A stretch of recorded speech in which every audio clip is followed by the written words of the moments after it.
Yang kedua, ibadah mestilah didasari dengan keikhlasan. Ikhlas ibadah, kan? Ikhlas ibadah, dan tidaklah mereka diperintahkan melainkan supaya mereka beribadah kepada Allah dengan ikhlas. Surah Al-Bayyinah ayat 5, kan? Ya, jadi makna kata ikhlas. Sahaja aku sembahyang subuh 2 rakaat sebab mak mentua aku ada kat rumah, itu tak ada ikhlas itu dah. Sebab mak mentua ada kat rumah, kami kuat dia ke takbir subuh tu, Allahu Akbar, mak kan main Allahumma hdina fiman hadait, mak mentua dekat rumah. Sah betul lah, syukur dapat menantu subuh tak tinggal. Wahal kawan tu kunut tangan hati tu, tak nampak kan. Ayo kau nak belajar tuan-tuan. Ada satu kisah, saya ni mak bawa kisah.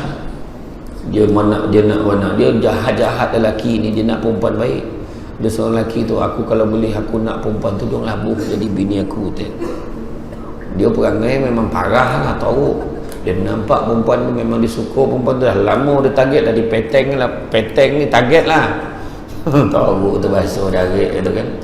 Dia nampak, Assalamualaikum, Waalaikumsalam, perempuan baik, salam. Kalau saya nak jadikan awak isteri saya, astagfirullahalazim, ya Allah, ya Allah, jadi perempuan, saya tak boleh bagi jawapan, kena tanya ayah saya, kata. Tunjukkan saya kat mana rumah ayah kamu. Dia perempuan tu pun jalan, dia ikut tam belakang. Ikut tam belakang, lelaki dia teringat kawan yang pernah cerita pasal kisah Nabi Musa dulu. Nabi Musa dulu pernah jalan belakang perempuan, kemudian dia suruh perempuan tu, nanti dulu bagi aku jalan ke depan. Nanti makna nampak lah baik. Dia pun cakap, sekejap cik, kenapa? Bagi saya jalan di depan, takut terganggu iman saya. Yang perempuan ni, inikah jodohku? Macam tu lah perempuan berjalan, macam tu lah jalan. Lepas tu jalan sampai lah dalam perjalanan tu dia tanya lagi, ayah kamu kerja apa? Ayah tak kerja, ayah pencen. Ayah pencen apa? Pencen pejabat agama. Pejabat agama? Wah kacau ni. Habis ayah sekarang buat apa? Tak ada apalah. Ayah kat rumah tak ada buat apa? Cuma ayah sekarang imam satu lah kat kampung. Imam satu? Wah parah ni. Macam ni, rumah awak mana tu? Yang bombong biru? Tak apa, kamu balik dulu, sekejap lagi saya sampai. Rupa dia pergi kodai, beli jubah, beli sorban. Sampai depan orang tua tu, dia bukan nunduk dah, menyarap depan orang tua. Dia salam orang tua tu berjilat kan. Orang tu mak tahu kau ni jang tu kan. Tak ada pakcik, saya berhasrat nak jadikan anak pakcik sebagai isteri saya. Orang agama ni senang ni tuan-tuan. Kalau dah tu jodoh anak pakcik, pakcik redha, senang ni. Dah pergi salat, kemudian buat sujud syukur. Wah dia pun poi lah, dia pun tak pernah buat benda tu. Dia pun belasah lah, semayang, lepas tu dia sujud. Agak sekali lah tu kan. Dia dah buat, lepas tu dia sebut kahwin lah. Selepas kahwin, pagi, petang, siang, malam dia pergi masjid, dia tak tinggal betul pergi masjid. Subuh pergi, zuhur pergi, asar pergi. Sebab dia tak nak pak mentua tahu yang dia tak erti semayang. Dia tak erti semayang mana, tapi dia ikut lah. Bapak mentua pun pergi masjid yang bertugas. Dia lagi handal oleh mentua pun ni. Dia kata, malam ni kita semayang maghrib di rumah, bapak mentua dah korang. Bini pun pesan, abang hati-hati tahu. Kenapa? Kalau abah suruh semayang kat rumah tu, takut-takut abang jadi imam. Dah abah kau imam satu, dia lah imam pula abang lah. Saya ingatkan aja. Malam tu masuk maghrib, abah bapak mentua azan, Allahu Akbar, azan kat sekarang ni. Wah biar betul. Tak apa, kau jap lagi aku komat kata. Dia target macam tu lah. Baru nak komat, pak mentua tahan. Tak apa. Allah Akbar, la ilaha illallah. Bapak mentua komat, dia pun pusing belakang pandang bini kan. Dia kurang dah cakap dah tadi, dogi kan. Lepas tu, siapa nak jadi imam ni bah? Berapa ramai jantan rumah ni? Kau nak jadi imam? Saya bah. Dia pun pergilah ke depan. Dia depan, bapak mentua belakang, bini dia dengan mak mentua dia belakang sekali. Dia pun Allahu Akbar, bapak mentua pun ikut Allahu Akbar. Dia punya berdoa Allah lah tahu. Tak bunyi-bunyi sampai sudah. Senyap apa kono dak ni senyap tak bunyi-bunyi dah 15 minit tak bunyi ni. Sudah bapak mentua, Allahu Akbar. Hoi, saya tak tahu dah. Kau tak tahu kenapa? Nervous tu. Kau duduk belakang. Sudahnya menantu duduk belakang. Bapak mentua jadi imam. Allahu Akbar. Kali ni dia nak suruh menantu dia tolong dia. Nak tengok boleh betul ke tidak. Saja baik lupa.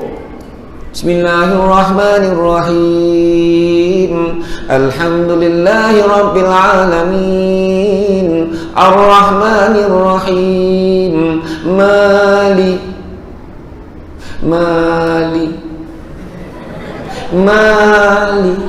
Dia nak suruh menantu tolong. Mali. Yang menantu, kau nonton ni mali je. Mali. Sudah bini cocok pinggang laki tu. Zaliki yaumiddin. Lepas tu Pak mentua tu masih baik tahu. Maliki yaumiddin. Iyyaka na'budu wa iyyaka nasta'in. Ihdinas siratal mustaqim. Siratal ladzina an'amta 'alaihim ghairil maghdubi 'alaihim waladdallin. Selesai tu. Kali ni dia test ayat paling pendek sekali. Bismillahirrahmanirrahim.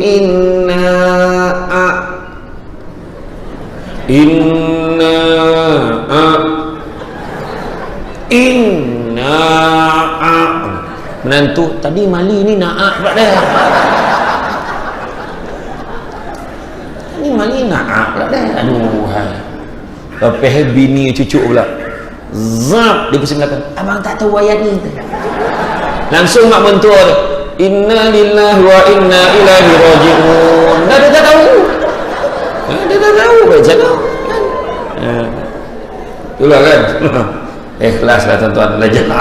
Ini sebab nak nikah payah ya. Itu sebabnya kalau ada orang, itu sebab saya selalu pesan pada pasangan yang nak berkahwin, niat kita suci, kadang-kadang nak bawa saudara baru masuk dalam agama kita kahwin bagus, tetapi nasihat saya bawa pasangan tu kalau boleh jangan kahwin baru nak didik, suruh dia belajar dulu sebelum kahwin.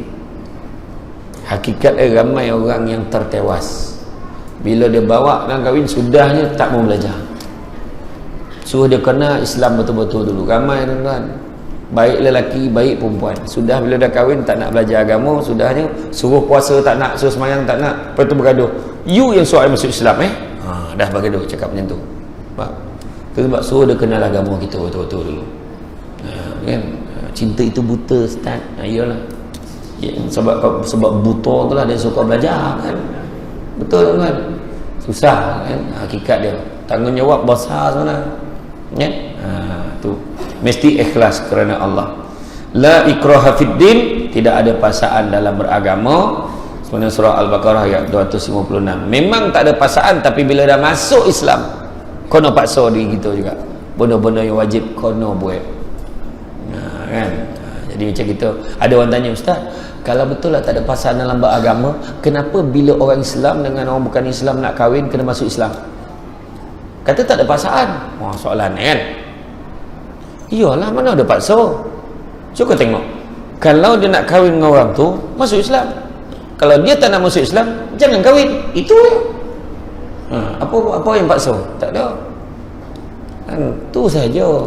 Tak ada benda paksa-paksa pun. Tapi bila dah masuk agama kita, kena buat kan? Macam tarawih ni, hukumnya sunat. Kita ilmu ni kita tahu hukumnya sunat, tak ada paksa. Tetapi kenapa kena buat?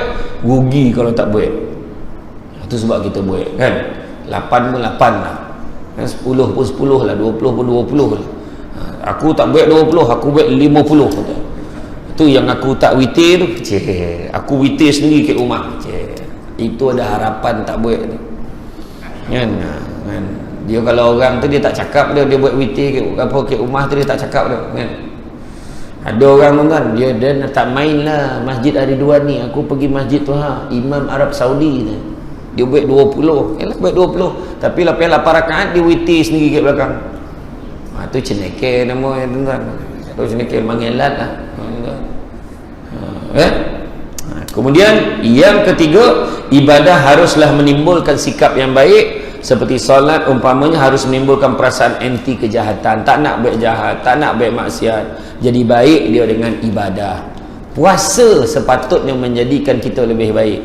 Dalam ceramah yang lepas saya bagi tahu macam mana 3 ekor binatang yang berpuasa. Ayam mengaram tolor, puasa juga. Keluar tolor tu mana teh, tolor keluar anak-anak dia yang comel-comel. Ular tedung selah berpuasa 3 bulan nak bersalin kulit. Akhirnya kulit dia jadi cantik. Kepompong tak makan, tak minum berminggu-minggu, akhirnya keluar jadi rama-rama yang cantik-cantik.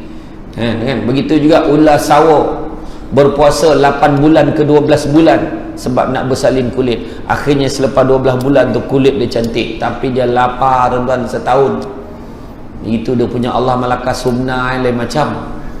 Lembu seko pun ditolan, orang pun ditolan sebab terlalu lapar, tapi kulit dia cantik. Sewajarnya lah puasa menjadikan kita lebih baik.